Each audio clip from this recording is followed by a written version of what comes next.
Salam la famille, c'est Chronique de l'Atlas, j'espère que vous allez bien.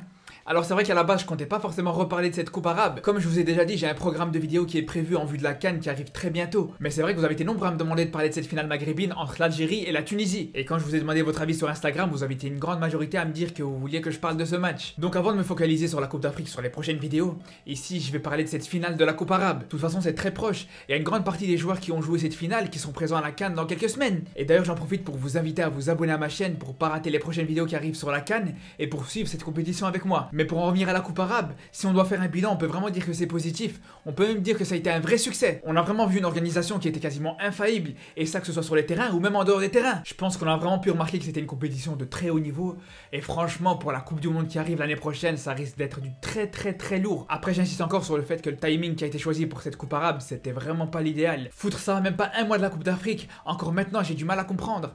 Après ça a aussi des avantages, parce que si on prend les deux finalistes, on a d'un côté l'Algérie qui a eu l'occasion de mettre ses cadres en confiance avant cette Coupe d'Afrique qui arrive, et ça peut même permettre de renforcer leur équipe première avec des joueurs qui se sont illustrés pendant cette coupe arabe. Et du côté de la Tunisie qui a aussi une grande partie de leurs joueurs de l'équipe première qui a joué cette coupe arabe, on peut aussi dire que pour eux, ça leur a servi de préparation à la Coupe d'Afrique. Et ça en particulier pour le petit Mejbri qui a eu l'occasion de prendre de l'expérience grâce à cette compétition. Mais sinon pour en revenir au match, d'abord du côté tunisien, on a vu des choses vraiment encourageantes, et cette équipe de Tunisie qui va jouer la prochaine Coupe d'Afrique, elle nous a confirmé au moins une chose, c'est qu'elle est vraiment loin du style de jeu défensif auquel ils nous ont habitués depuis des années. Après ça veut pas dire pour autant qu'elle a perdu sa solidité, au contraire. Il faut savoir que cette équipe de Tunisie, c'est la première équipe de la compétition qui a joué contre l'Algérie et qui a réussi à ne pas encaisser de but pendant tout le temps réglementaire, de la première à la 90e minute. Donc ça montre vraiment qu'il y a une vraie solidité chez ces aigles de Carthage. Et puis on l'a bien vu dans le match, plusieurs fois les défenseurs tunisiens se sont mis en évidence avec des gestes défensifs spectaculaires. Mais au-delà de cette solidité, ce que j'ai vraiment aimé chez cette équipe de Tunisie, c'est vraiment sa capacité à pouvoir ressortir proprement avec le ballon. Il y a plusieurs fois où ils ont vraiment bien réussi à contourner ce fameux pressing algérien qui était très bien organisé et qui était très haut.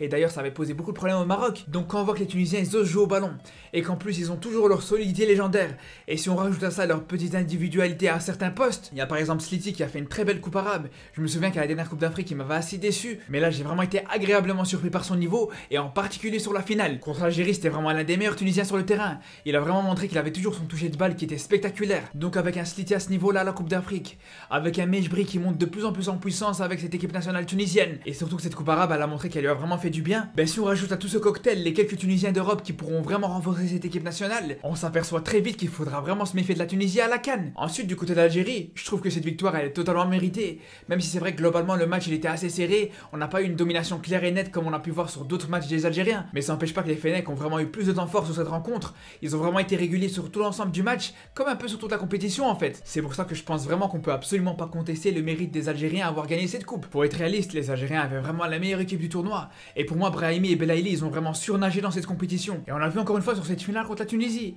même si globalement comme je vous ai dit les Tunisiens ils étaient assez solides, ça leur a pas empêché quelques petites fulgurances. Et d'ailleurs pour moi sincèrement je trouve que Brahimi mérite entièrement sa place à la Coupe d'Afrique, parce que déjà quand on sait que Belmadi le suivait de très près et qu'il a dit lui-même qu'il faisait partie de sa liste élargie, et si on rajoute à ça le fait que pour la CAN les équipes nationales elles auront le droit à plus de joueurs que d'habitude, pour moi ça serait absolument pas du tout logique de pas voir Brahimi au Cameroun après tout ce qu'il vient de faire à cette coupe arabe. Ça voudrait vraiment dire que cette compétition ne sert absolument à rien, et ça montrerait vraiment que les sélectionneurs des équipes premières ils s'en foutent complètement de cette compétition.